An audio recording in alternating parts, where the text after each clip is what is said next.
Hello students, how are you? Welcome to JV Academy. I thought and I hope you are liking the videos, all the videos, watching, getting knowledge and enjoying the videos, all the subjects, preparing for the examinations, as well as you are also liking the videos, sharing and subscribing also. In last video what we have done about the elections, okay, and we saw the principles of the elections as well as types of election, direct or indirect elections. Today we are going to explain more about the process of the elections or the procedures of the election. So the topic is the elections.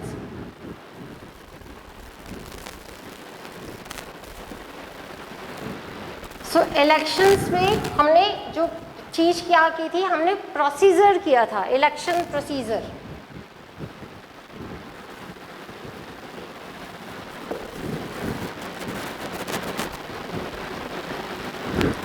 Election procedure या फिर हम इसको और क्या कह सकते हैं, process of election, ठीक है, कि क्या क्या होता है। एकदम से मैंने आपको लास्ट वीडियोस में भी बताया था कि ऐसा नहीं होता है कि किसी ने बोला कि कल इलेक्शन होना है और आपने इलेक्शन करवा दिया, ऐसा नहीं हो सकता। इलेक्शन करने के लिए एक प्लानिंग होती है, इस प्लानिंग के अकॉर्डिंग हम क्या क्या करते हैं। हमने पहला क्या किया था कि हम उसको इलेक्टोरल कॉन्स्टिट्यूंसीज में डिवाइड करते हैं। पहला कैसे होता है कि अब पूरे देश में मैंने क्या बताया था, टोटल 543 कॉन्स्टिट्यूंसीज है and it is divided on the basis of the population, first thing.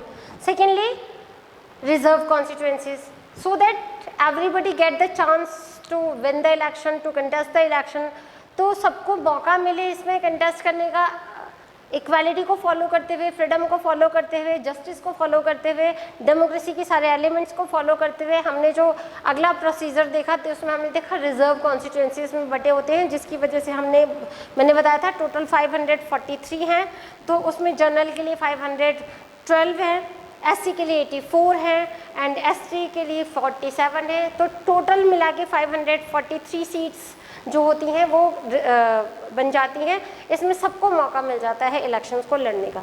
उसके बाद नेक्स्ट जो प्रोसीजर आता है वो आता है preparation of the electoral roll, यानी कि वोटर्स लिस्ट।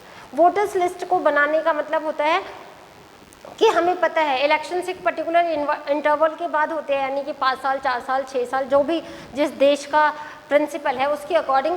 तो उसके अकॉर्डिंग इन 5 सालों में कौन कौन एडल्ट हुआ, यानी कि किस किस को मौका, और लोग हैं जो ऐड हुए, जो लोग आए कहीं से, जो लोग ट्रांसफ़र होके आए, किसी भी तरीके से उन्होंने अपने रेजिडेंस को चेंज किया, as well as we have to delete those persons those who are either died या फिर ट्रांसफ़र होके कहीं चले गए या किसी और वजह से उनके नाम हमें इसमें से हटाने हैं।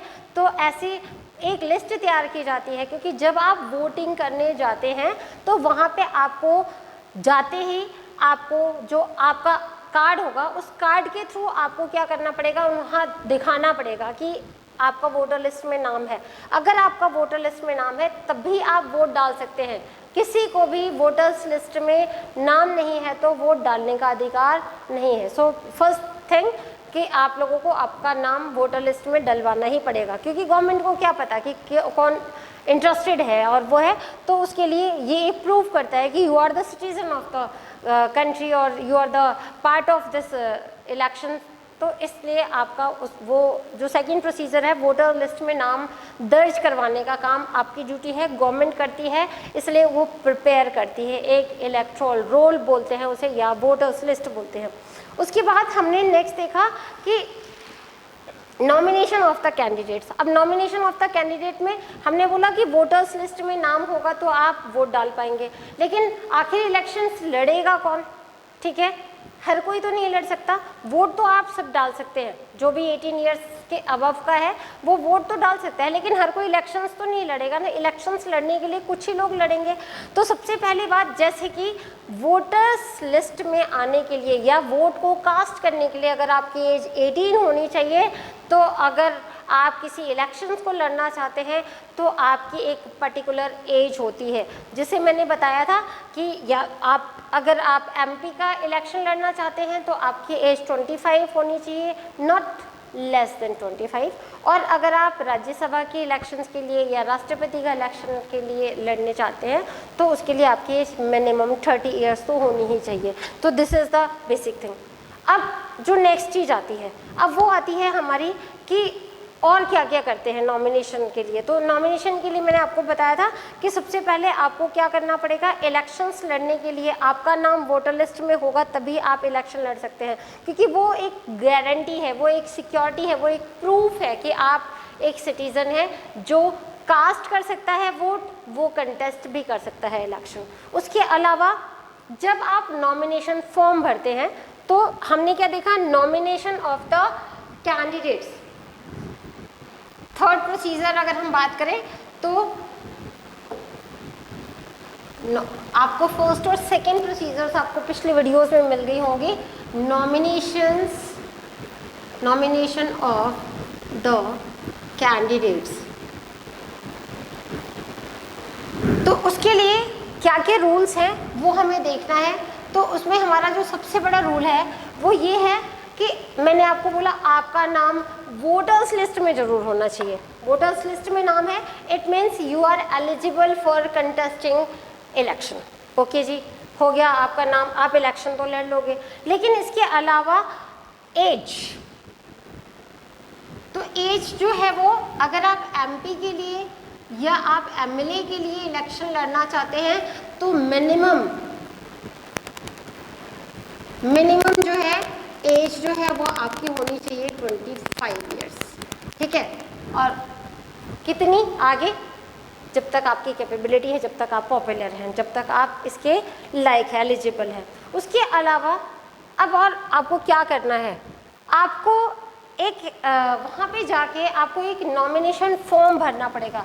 तो फिल अ फॉर्म, जिसको हम नॉमिनेशन फॉर्म बोलते हैं, ठीक है ना। आप किसी स्कूल में एडमिशन लेने जाते हैं तो वहाँ पे आपको एक फॉर्म भरना पड़ता है। अगर आप कहीं और कुछ काम के लिए जा रहे हैं आपको एक फॉर्म, आप अगर कहीं सफ़र करना चाहते हैं तो आपको एक फॉर्म भरना पड़ता है। Means you have to give your all details. तो यहाँ डिटेल देने के लिए आपको एक नॉमिनेशन फॉर्म भरना पड़ेगा जहाँ आप अपने बारे में सारी इन्फॉर्मेशन देंगे। ठीक है, अब उसके अलावा अब ये नहीं कि सिर्फ आपने नॉमिनेशन फॉर्म भर दिया और आपने इलेक्शन लड़ लिया, नो। इसके अलावा आपको सिक्योरिटी डिपॉजिट करनी पड़ेगी, सिक्योरिटी डिपॉजिट करनी पड़ेगी। अब ये सिक्योरिटी डिपॉजिट क्या है कि इसके लिए क्या है कि जब आप इलेक्शंस लड़ते हैं, हर कोई तो इलेक्शन नहीं लड़ सकता ना, तो जब आप इलेक्शन लड़ते हैं तो आपको गवर्नमेंट को इस अपनी फॉर्म के साथ कुछ सिक्योरिटी मनी डिपॉजिट करनी पड़ती है ताकि आप इलेक्शंस को लड़ सकें। ठीक है, और भी बहुत सारे रीजंस होते हैं सिक्योरिटी के लिए, तो that is not a very big deal. तो अभी आप इतना समझिए कि सिक्योरिटी डिपॉजिट करना एक बहुत इंपॉर्टेंट काम होता है। उसके अलावा एक जो बहुत इंपॉर्टेंट काम होता है, पहले तो ऐसा नहीं होता था लेकिन बाद में ऐसा होने लग गया कि you have to submit an affidavit. अब एक एफिडेविट क्या होता है, एफिडेविट का मतलब क्या होता है, उसको मैं ये कहूँ कि आपको उस एफिडेविट में ये शो करना होता है कि आप सारा का सारा डिटेल दे रहे हैं। अपना कौन सा डिटेल दे रहे हैं कि आपकी कितनी एसेट्स हैं, आपके पास कितनी लायबिलिटीज़ हैं। ठीक है, आप अपनी एसेट और लायबिलिटीज़, एसेट का मतलब क्या है कि आपका इनकम का सोर्स क्या क्या है, आपके पास कितना पैसा, आपके पास कितनी ज़मीन है, आपके पास कितना घर है, आपके पास कितनी इनकम है, ये सब कुछ आपके एसेट्स में आ जाता है, ये आपको बताना पड़ेगा। ठीक है, ऐसा तो नहीं है ना कि अभी आपके पास 10 लाख रुपए हैं और एकदम से 10 लाख रुपए है, आपने इलेक्शन लड़ा, 10 लाख रुपए लगा दिया और उसके बाद क्या हुआ, एकदम से आपके पास इलेक्शन जीतते ही आपके पास 10 करोड़ रुपए आ गए। कहाँ से आ गए भाई? आपने बोला ये तो पहले का ही है, तो पहले के ऐसा नेता कर जाते थे, आपको पता है politics is a dirty game. तो इसलिए गवर्नमेंट ने ये रूल बनाया है कि you have to submit an affidavit, और उस एफिडेविट में आपको अपने असेट और अपनी लायबिलिटीज। अब आपने अपना ये तो बता दिया कि आपके पास यहाँ से पैसा आता है, पर वो पैसा खर्च कहाँ कहाँ होता है और कहाँ कहाँ आप उसे खर्च करते हैं, तो वो भी आपको डाटा देना पड़ेगा।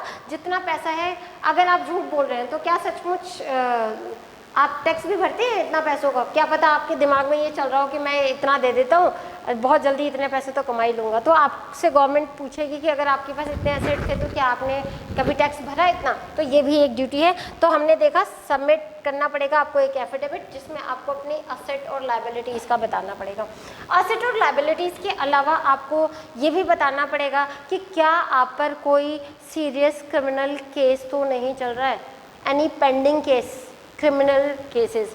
क्योंकि मैंने आपको पहले भी बताया था, आपका वोटर होने के लिए और आपको इलेक्शन लड़ने के लिए दोनों ही केसेस में अगर आपके ऊपर कोई भी सीरियस क्रिमिनल केस चल रहा है तो you are not going to part of this scenario, ठीक है ना। तो आप वोटर्स लिस्ट में जाके आप वोटर्स में लिस्ट में आएंगे और ना ही आप वोट कर सकते हैं, ना ही आप किसी कैंडिडेट के थ्रू आप कंटेस्ट कर सकते हैं। यानी कि कंटेस्ट करना, इलेक्शंस में पार्टिसिपेट करना भी आपको मना है। तो इसलिए आप अपने बारे में ये भी डिटेल देंगे कि क्या कोई आपके ऊपर कोई सीरियस लेकिन देखिए ये भी ध्यान रखना है आपको, अगर आपके ऊपर कोई केस चल रहा है लेकिन अभी तक प्रूफ नहीं हुआ है, ठीक है, एलिगेशन तो कोई किसी पे भी कुछ भी लगा सकता है, तो उसके लिए मना नहीं है। लेकिन अगर आपके ऊपर प्रूफ हो गया है, केसेस बहुत सीरियस क्रिटिकल कंडीशंस में चल रहे हैं, तब तो आपको रोक दिया जाएगा, ठीक है। एज वेल एज आजकल थोड़ा एजुकेशनल क्वालिफिकेशन भी पूछ लिया जाता है कि आप कितने पढ़े लिखे हैं। हालांकि अगर हम इंडियन कॉन्स्टिट्यूशन की बात करें, हमारे इंडियन कॉन्स्टिट्यूशन में ऐसा कोई भी अगर मैं बोलूँ कि ऐसा कोई प्रोसीजर नहीं है, ऐसा कोई प्रावधान नहीं है जहां आपसे ये पूछा जाए कि कि एक प्रधानमंत्री बनने के लिए उसकी क्वालिफिकेशन क्या होनी चाहिए। देयर इज़ नो क्वालिफिकेशन, ठीक है। बहुत ही अजीब सी बात है कि हम इतनी बड़ी पोस्ट के लिए देयर इज़ नो क्वालिफिकेशन, ठीक है। लेकिन एक ही, अगर आप इसको नेगेटिव लेना चाहते हैं तो आप इसको नेगेटिव ले सकते हैं, लेकिन आप इसको पॉजिटिव लीजिए। पॉजिटिव लेने का मतलब है democracy is by the people for the people of the people. लोग आपको पसंद करते हैं तभी आपको इलेक्शंस में वोट डाल रहे हैं। तो इसलिए हम ये कह सकते हैं कि इसलिए एजुकेशन क्वालिफिकेशन कोई क्राइटेरिया नहीं रखा गया है, कोई भी पर्सन इलेक्शंस में पार्टिसिपेट कर सकता है, ठीक है। तो इलेक्शंस में पार्टिसिपेट करेगा, इसके लिए आप कितने पढ़े लिखे हैं ऐसा कोई क्राइटेरिया नहीं है। तो हम इसको बोलेंगे कि ये हमें नॉमिनेशन ऑफ फॉर्म में हमें देना पड़ेगा। तो asset and liabilities, pending cases, if any criminal cases are pending, and the third one is the educational qualification, but this is not mandatory. अगर आप देना चाहें तो आप इसके बारे में दे सकते हैं इन्फॉर्मेशन, नहीं देना चाहें तो नहीं दे सकते हैं, क्योंकि ऐसा कोई क्राइटेरिया ही नहीं बनाया गया है कि अगर आप कितने पढ़े लिखे होने चाहिए। कोई प्रधानमंत्री बनने के लिए आपके लिए कोई एजुकेशनल क्वालिफिकेशन रिक्वायर्ड नहीं है। ये बहुत बड़ी बात है, क्योंकि यहाँ पे डेमोक्रेसी है और ये पॉपुलैरिटी के बेस पे चलती है, ना कि एजुकेशन क्वालिफिकेशन के बेस पे चलती है। तो ये तो था हमारा नॉमिनेशन ऑफ द कैंडिडेट्स के नाम पे। अब हमारा अगला जो प्रोसीजर आता है that is called the election campaign. Election campaign, ठीक है। सो इलेक्शन कैंपेन का मतलब क्या होता है? What is the meaning of campaigning? You know, campaigning का मतलब क्या होता है कि आप चुनाव का प्रचार प्रसार करना, क्योंकि आपने फॉर्म तो भर दिया, अब आप मैदान में आ गए इलेक्शन लड़ने के लिए। अब आपको इलेक्शन जीतना भी तो है। हर कैंडिडेट चाहता है कि वो इलेक्शन जीतेगा, और चाहता नहीं है बल्कि उसे लगता है कि वो जीत जाएगा, ठीक है। इतने सारे लोग मैदान में आते हैं, हर कोई अपनी पूरी कोशिश करता है कि वो हर इलेक्शन को जीते, तभी तो वो इतने पैसे खर्च करता है। तो लेकिन कैसे पता चलेगा, मुझे कैसे पता चलेगा कि आपने इलेक्शंस में पार्टिसिपेट किया है, किस किस ने पार्टिसिपेट किया है और वो क्या करने वाला है हमारे लिए?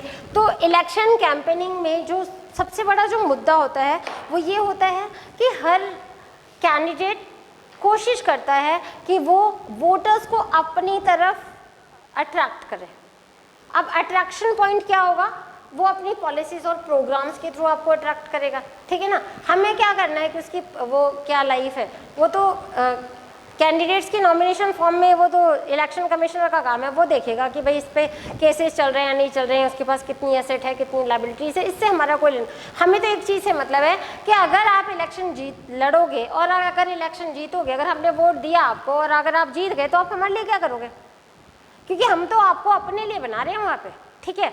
यहाँ पे डेमोक्रेसी का सीधा सीधा मतलब है कि मैं आपको इसलिए जिता रही हूँ क्योंकि आप मुझे मेरे लिए काम करने वाले हो। तो अब हमने क्या काम किया, हमने काम ये किया कि हम आपसे ये जानना चाहते हैं कि what is your policies, what is your programs. तो हम उन पॉलिसीज़ और प्रोग्राम्स को बनाना चाहते हैं। तो अब उस पॉलिसी और प्रोग्राम को बनाने के लिए क्या होता है कि पब्लिक अटेंशन चाहिए हमें, ठीक है। कौन, कैंडिडेट्स जो हैं, जो कंटेस्ट कर रहे हैं election, they will tell about the policies and programs to the voters. Attract करेंगे हमें अपनी बातों से, रैलियां करेंगे, न्यूज़पेपर्स में, रेडियो में, टेलीविज़न में, हर जगह आएंगे और वो आके क्या करेंगे, हमें बताने वाले हैं कि वो इलेक्शन जीत के क्या करने वाले हैं, ताकि हम चूज़ कर सकें कि कौन सा वाला बेस्ट पॉलिसी है और हम किसको वोट देंगे ताकि हमें फ़ायदा हो। तो हर पार्टी अपनी तरफ से कोशिश करती है कि कुछ अच्छा सा स्लोगन दे, कुछ अच्छी सी ऐसी एक दो बातें कहे ताकि लोग उसकी तरफ अट्रैक्ट हों।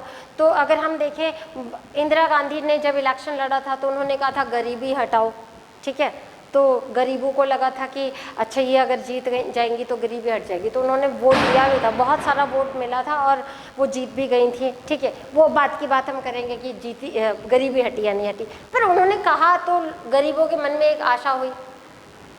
आपने देखा अभी कुछ दिन पहले जब मोदी जी की सरकार आई थी, जब कैंपेनिंग कर रही थी, उससे पहले जब इलेक्शन से पहले, तो उन्होंने क्या कहा था, अब की बार मोदी सरकार।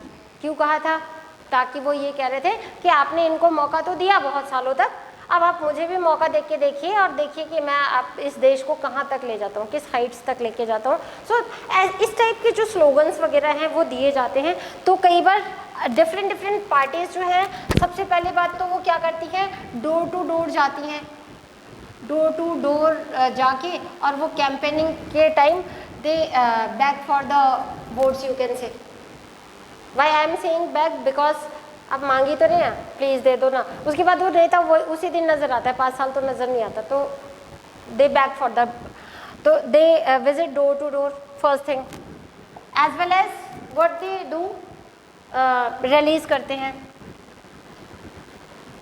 रैलीज करते हैं, है ना, न्यूज़पेपर्स के थ्रू। मास मीडिया का सिंपल अगर हम बात कर ले तो मास मीडिया का यूज़ होता है आजकल, सोशल मीडिया का भी यूज़ होने लग गया है। लोग आजकल मैंने देखा फेसबुक वगैरह पे भी अपने लिए वोट्स की अपील करते हैं, उनके फॉलोअर्स उनके लिए अपील करते हैं। तो ये तो है उनकी कैंपेनिंग का, these are the, you can say the resources, इनके थ्रू वो वोट्स की डिमांड कर रहे हैं। अब हम बात कर रहे हैं कि और क्या होगा। तो इलेक्शन कैंपेन के टाइम 2-3 चीज़ें होंगी जो आपको बहुत ध्यान से देखना है, कि जो उन्हें आपको सुनना ही पड़ेगा, जो आपको समझना पड़ेगा। उनमें से जो सबसे पहली चीज़ जो होगी वो होगी, अब आपने कैंपेनिंग कर ली, ठीक है, कैंपेनिंग करे डोर टू डोर, आपने बोला कि मेरी पॉलिसी ये है जी, मैं इस बार गरीबी हटाने वाला हूँ या बहुत सारे एम्प्लॉयमेंट लाने वाला हूँ। कोई कैंडिडेट आके ये कह रहा है कि मैं आपके लिए यहाँ पे बहुत बड़ा कॉलेज खुलवा दूंगा, कोई कह रहा है कि मैं आपके लिए बहुत अच्छी सड़क बनवा दूंगा, कोई कह रहा है कि मैं आपके लिए बहुत अच्छी बिल्डिंग बनवा दूंगा। आपको ध्यान आ रहा है कि यहाँ पानी तो है नहीं, हम बिल्डिंग का क्या करेंगे। तो this is up to you कि आपको सोचना है कि क्या सचमुच आपको किन चीज़ों की ज़रूरत है, आप किस कैंडिडेट को समझते हैं कि वो इस लायक है कि आप उसको वोट करें। तो आप उसकी पॉलिसीज़ प्रोग्राम्स को देखिए, सुनिए, समझिए और उसके बाद आप उसको वोट करेंगे, ठीक है। तो ये तो हमारे रिसोर्सेज हो गए जिसके थ्रू हम इनके बारे में जानेंगे और हम इनको वोट करेंगे या नहीं करेंगे, that is up to you. और ये सिर्फ आपको एक जने को वोट देना है, सुनना आपको सबकी है। लेकिन इसमें क्या होता है, 2 चीज़ें होती हैं। एक तो इलेक्शन कैंपेन में जो कैंडिडेट्स को जो 2 बातें ध्यान में रखनी है, one is the election laws, election laws. अभी इलेक्शन लॉज क्या होते हैं कि during the election times the candidates have to follow or the parties have to follow. What type of the laws they have to follow?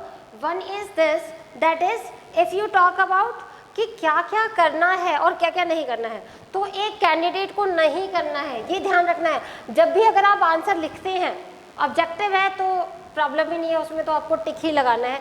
लेकिन अगर आप इसको long question की फॉर्म में लिखते हैं तो आपको क्या लिखना है? No candidate have to. अब वो क्या नहीं करेगा, ठीक है, क्या नहीं करेगा? सबसे पहली चीज वो क्या नहीं करेगा? ही विल नॉट ब्राइब और थ्रेटन द वोटर्स। अब ब्राइब का मतलब क्या होता है? रिश्वत लेना, ठीक है, या रिश्वत देना। तो आप किसी के पास गए और आपने उससे, मैंने अभी क्या बोला, बैग टू द वोट, तो आप भीख मांग रहे हैं, ठीक है, उसको धमकाना नहीं है आपको कि मुझे ही वोट देना, मैं ही जीतना चाहिए, ठीक है ना। So it means you are using the muscle power. No, this is not allowed. First thing. Second thing, if you are giving some money, this is called the money power. क्या आप कह रहे हो ये लो जी 2000 का नोट, मेरे को ही vote देना, और ये लोग शराब की बोतलें बंटती हैं, सिलाई मशीन्स बंटती हैं, कंबल बंटते हैं, और भी पता नहीं क्या क्या क्या क्या वोटर्स बांटते हैं। आप बेवकूफ़ मत बनिए। This is a democratic country. और आपको क्या करना है? आप अगर उनसे ये 2000 रुपये ले रहे हैं, वो आपसे 4000 रुपये लेगा। समझिए कैसे? जब वो जीत जाएगा ना, हमारे लिए कुछ नहीं करेगा, वो पहले अपने लिए करेगा, क्योंकि उसने जितने पैसे खर्च किए ना वो सब पहले अपने लिए कमाएगा हमसे, और नेक्स्ट इलेक्शन के लिए भी शायद कमा ले। इसलिए बेटर है ऐसे लोगों को वोट नहीं देना है, ठीक है। सो ब्राइब और threaten the voters, you can not do this. ये ध्यान रखना आपको ये नहीं करना है। एक कैंडिडेट को क्या क्या नहीं करना है? ब्राइब नहीं देनी है किसी को, थ्रेटन नहीं करना है किसी को। Secondly, you can not appeal the votes on the name of any religion और द कास्ट और एनी लैंग्वेज, ठीक है ना। आप ये मत कहिए कि मैं हिंदू हूँ, आप भी हिंदू हो, मुझे वोट दे दो, या आप ये कह रहे हो कि मेरी कास्ट ये है, आपकी कास्ट ये है, तो आप मुझे वोट दे दो, मैं आपकी कास्ट का हूँ। No, you can not appeal. Constitution हालांकि होता सब कुछ है, लेकिन फिर भी this is not allowed, prohibited, तो आपको ये भी नहीं करना है।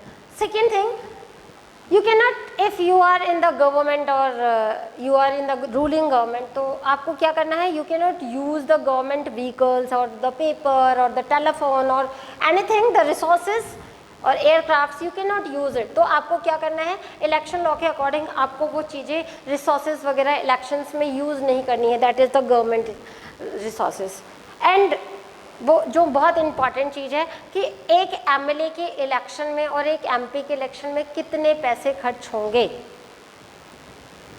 ये भी डिसाइडेड है, ऑलरेडी डिसाइडेड।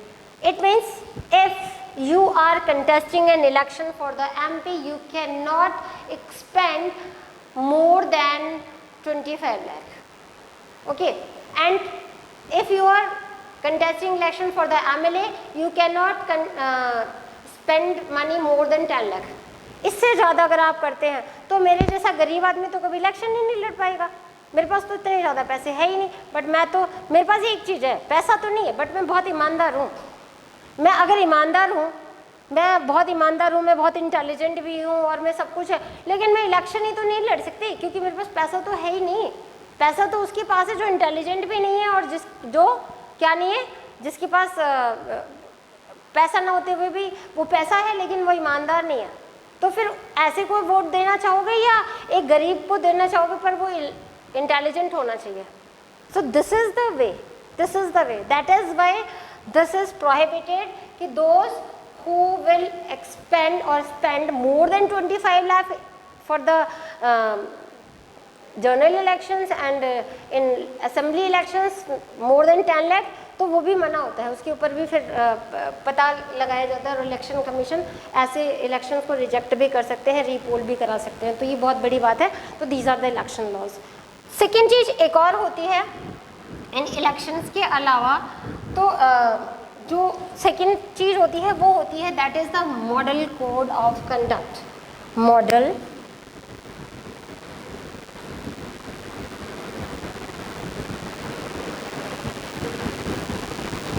अब मॉडल कोड ऑफ कंडक्ट क्या होता है? वैसे देखा जाए तो दोनों काफ़ी मिलते जुलते हैं, ठीक है। मॉडल कोड ऑफ कंडक्ट और इलेक्शन लॉज काफ़ी मिलते जुलते हैं और दोनों की अगर देखा जाए तो काफ़ी चीज़ें एक जैसी ही होती है, लेकिन फिर भी आपको याद रखना है again the candidates will not do this. आपको ये ध्यान रखना है कि वो नहीं करेंगे। और क्या क्या नहीं करेंगे, जैसे उसमें हमने देखा इलेक्शन लॉ में है कि ब्राइब और थ्रेटन नहीं कर सकते, ऐसे ही अगर हम मॉडल कोड ऑफ कंडक्ट की बात करें तो if you are in equipment, एक वर्ड होता है इक्विपमेंट, इसका मतलब होता है if you are in ruling party, if you are sitting in the office, office का मतलब हुआ कि मीन्स आप रूलिंग पार्टी में हैं, आप सरकार की चल रही है और इलेक्शन हो रहे हैं, तो आपने पहले तो सरकार से रिज़ाइन नहीं किया है, तो आप उस टाइम पे अपने गवर्नमेंट ऑफिसर जो भी आपके पास पावर्स हैं उसका आप मिसयूज़ नहीं करेंगे, means you will not use the resources, for example the aircrafts और the paper, the telephone, the petroleum, the vehicles, you are not going to use this, ठीक है। तो आपको एक ये नहीं, this is prohibited. Second one is also, अगर मैं बोलूँ कि कैंपेनिंग के लिए, अभी मैं बोल रही थी कि डोर टू डोर करना होता है, हमें रैलीज भी करते हैं, हम मीटिंग्स भी करते हैं बहुत सारी, आप करिए, लेकिन आप किसी वर्शिप की प्लेस को नहीं करेंगे, क्योंकि हो सकता है कि आपने किसी हिंदू को मंदिर में बुला लिया और आपने कहा भगवान जी की कसम खाओ कि मेरे लिए वोट करोगे, तो आप उससे क्या कर रहे हो, इमोशनल और रिलीजियस बेस पे आप उससे वोट्स मांग रहे हो सकता है उसको आप फोर्स कर रहे हो वोट करने के लिए, इसलिए किसी भी वर्शिप वाले प्लेस को आप अपनी कैंपेनिंग के लिए यूज़ नहीं करेंगे। This is prohibited according to the model code of conduct. Okay, now the third and the very important thing that, अगर एक बार अनाउंसमेंट हो जाती है कि इलेक्शंस इस डेट को होने हैं, उसके बाद नेताजी को याद आ जाता है अचानक से कि ओहो 5 साल तो निकल गए और हमने तो जो प्रॉमिसेस किए थे पॉलिसीज कैंपेनिंग में वो तो पूरा ही नहीं हुआ, अब तो लोग वोट ही नहीं डालेंगे। तो याद आया तो उन्होंने बोला चलो एक स्कूल की भी फाउंडेशन डाल दो और एक पुल भी बना देते हैं और एक कॉलेज भी बना देते हैं और एक ये भी कर देते हैं और वो भी कर देते हैं, तो this is also prohibited. Means आप अगर एक बार इलेक्शंस की डेट अनाउंस हो जाती है तो आप कोई भी नई चीज़ का फाउंडेशन नहीं करेंगे। So this is the model code of conduct. अब हमें ये देखना है कि अगर हम इलेक्शन लॉज, अगर हम मॉडल कोड ऑफ कंडक्ट को नहीं फॉलो करते हैं, मीन्स हम means the candidates who are contesting elections, तो what will happen, your election, you can say these elections, if you are winning that election, this can be rejected by the election commissions. So this is not the rule of only the election commission, it is written in the constitution of India, so you cannot do this. So this is the election campaign. The next procedure, I think you have got all the points. Now the next procedure is what?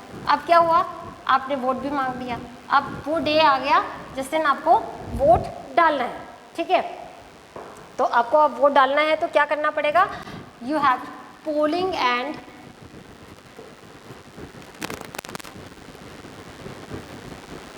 Counting of the vote, ठीक है। तो polling का मतलब क्या होता है, polling का मतलब होता है जिस दिन पोल करना, मतलब जिस दिन वोट डाला जाता है उस दिन को बोला जाता है, ठीक है। इसको कास्ट वर्ड भी यूज़ किया जाता है। एंड उसके बाद पोलिंग होगी, देन उसके बाद काउंटिंग होगी। पोलिंग तो दैट इज़ वेरी सिंपल, क्या होता है, जिस दिन वोट डाला जाता है, तो polling day is also known as the, polling day is also known as the election day, election day. This day is also known as the election day. Why this is election day? Because on this day the voters will cast their vote to the candidates जिसको वो डालना चाहते हैं, जिसको वो जिताना चाहते हैं। So this is the polling day, ठीक है। सो आपको उस दिन कास्ट करने जाना है वोट, तो दैट इज़ एक फिक्स्ड होता है। और डेमोक्रेटिक कंट्रीज़ में तो जिस दिन वोट डाला जाता है, मतदान, मतदान यानी कि आपको अपने विचारों से डालना है, किसी के प्रेशर में आके नहीं डालना है। तो इसके लिए क्या होता है, उस डे को हम इलेक्शन डे या पोलिंग डे कहते हैं, वो एक त्यौहार से कम नहीं होता है, ठीक है। आप कहाँ जाएंगे? उस दिन आपको पोलिंग बूथ पे जाना है। पोलिंग बूथ किसे कहते हैं? पोलिंग बूथ उस जगह को कहते हैं जहां आपको जाके अपना वोट डालना है, ठीक है। कहीं भी आप नहीं पहुंच जाएंगे कि लाओ जी हम मुझे अपना वोट डालना है, नो, आप वहीं जाएंगे जहां आपका सेंटर है, सेंटर पॉइंट है, यानी कि किसी गवर्नमेंट स्कूल में या किसी, ज़्यादातर ऐसी गवर्नमेंट बिल्डिंग्स वगैरह में ही ऐसे बूथ बनाए जाते हैं, वहाँ पे आपको अलॉट किया जाता है कि वार्ड नंबर इसके लोग यहाँ पे वोट डालेंगे यहाँ पे, तो पोलिंग बूथ पे आपको जाना है और वहाँ पे आपको अपनी वोट को डालना है। जब आप पोलिंग बूथ पे जाएंगे, अब एक इलेक्शन जो लड़ रहा है उसको पता है क्या लग रहा है कैंडिडेट को, कि मैं कहीं बाहर बैठा हूँ, क्योंकि उसको तो अलाउ नहीं है अंदर जाना। वो सोच रहे कहीं ऐसा तो नहीं है कि अंदर कोई मेरे कैंडिडेट से भी कोई ज़बरदस्ती वोट दिला रहा है। इसलिए जितने भी इलेक्शन में जितने भी कैंडिडेट्स होते हैं, उन सारे कैंडिडेट्स के एक एक एजेंट्स हर बूथ पे बैठे होते हैं, बूथ के अंदर बैठे होते हैं जहाँ उसको वोट को डाला जाता है। So agents are sitting inside the, so agents are sitting inside the polling booth. So now you got it कि क्यों बैठे होते हैं, ठीक है। वो मैच करते हैं, हो सकता है 500 लोगों ने वोट डाला लेकिन कुछ लोग मिल गए हैं आपस में और वो कह रहे हैं नहीं जी 800 लोगों ने वोट डाला था, 300 वोट किसी और के डलवा दिए, तो वो बैठ के काउंट कर रहे होते हैं कि कितने वोट डाले गए। अगर उनका टैली होना चाहिए कि चलो ठीक है 50 उसको डल गए, 100 उसको डल गए, उसको डल गए, तो टोटल आना चाहिए। वो कह रहे हैं हमने तो देखा कि 500 लोग आए थे और आपने 800 वोट कहाँ से डलवा दिए, तो कहीं कोई मॉल प्रैक्टिसिंग ना हो जाए, इसलिए पोलिंग बूथ के अंदर एजेंट्स बैठे होते हैं हर कैंडिडेट्स के, ठीक है। अब उसके बाद क्या होगा, बैलेट पेपर का यूज़ होता है, ठीक है। इलेक्शंस में बैलेट पेपर का यूज़ होता है, ballot paper, and the voting system is very secret. Ballot paper क्या होता है? बैलेट पेपर, बैलेट पेपर पहले ज़माने में क्या होता था कि वोट डालने के लिए पेपर का यूज़ होता था, ठीक है।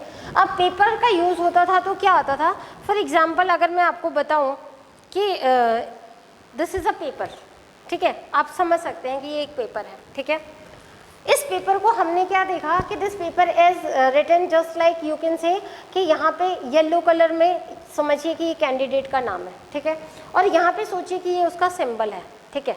अगर मैं आपको ये इसलिए देख रही हूँ, वैसे तो पेपर हमेशा इस साइज़ में फोल्ड किया जाता है क्योंकि बहुत सारे कैंडिडेट के नाम होते हैं, तो एक तरफ कैंडिडेट्स के नेम होते हैं और दूसरी तरफ उनके सिंबल्स होते हैं, ठीक है।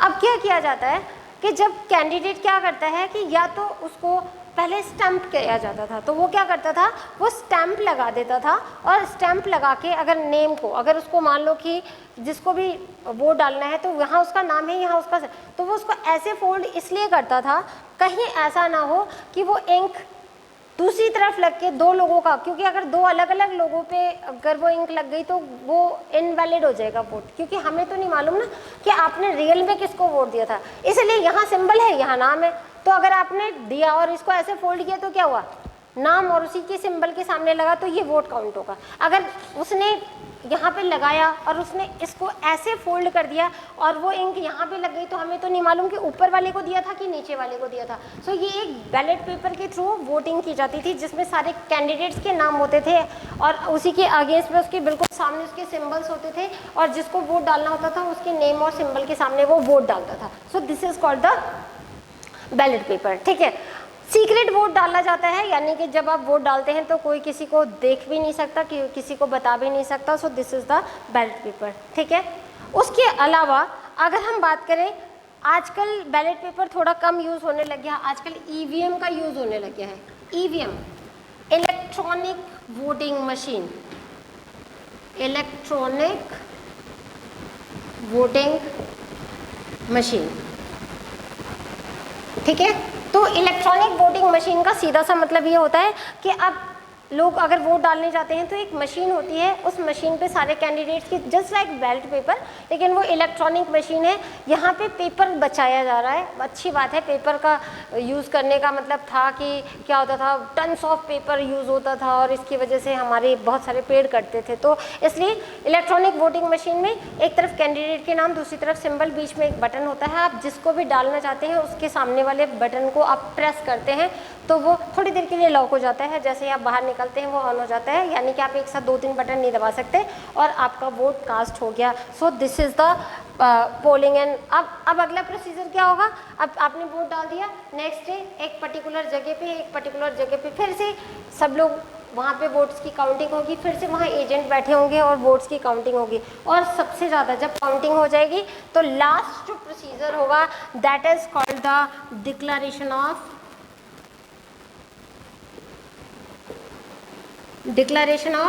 रिजल्ट। डिक्लेरेशन ऑफ रिजल्ट का मतलब क्या हुआ कि अब आप यहाँ पे ये बताएंगे कि अब इनमें से जितने भी कैंडिडेट थे उनमें से सबसे ज़्यादा वोट किसको मिला, कौन जीता है, कौन सेकंड नंबर पे आया, और इस तरीके से जो जीतेगा वो अनाउंस होगा कि वो पार्टी जीत गई, अब वो सरकार बनाएगी। So this is the procedure of the election. ये तो सारा का सारा प्रोसीजर था। अब मैं अगर आपको बताऊं, हाईएस्ट नंबर ऑफ वोट पाने वाला जो होता है वो विनर होता है, उसको उसकी विक्ट्री मानी जाती है। That is the verdict of the, and this is called, this declaration of result is known as the verdict of the election. So ये एक बहुत बड़ा प्रोसीजर होता है, एक बहुत बड़ा त्यौहार है, डेमोक्रेसी के लिए बहुत बड़ी अचीवमेंट है। लोग उस चीज़ को मानते हैं और फिर एक नए हाथों में सरकार, या हो सकता है पुराने वाले को ही मिल जाए, जो जीतेगा उसको मिल जाएगा। तो ये तो थी हमारी इलेक्शन प्रोसीजर। नेक्स्ट वीडियोज़ में अभी थोड़ा सा और इसका एक पार्ट रहता है जिसके बारे में हम डिस्कस करेंगे कि कैसे हम इलेक्शंस को फ्री और फेयर कर सकते हैं। तब तक आप इस वीडियो को देखिए, सीखिए और ख़ुद एनालाइज करिएगा कि हम आगे आने वाले वीडियोस में क्या पढ़ सकते हैं, और आप खुद मुझे सजेशंस दे सकते हैं। तब तक के लिए गुड बाय, थैंक यू।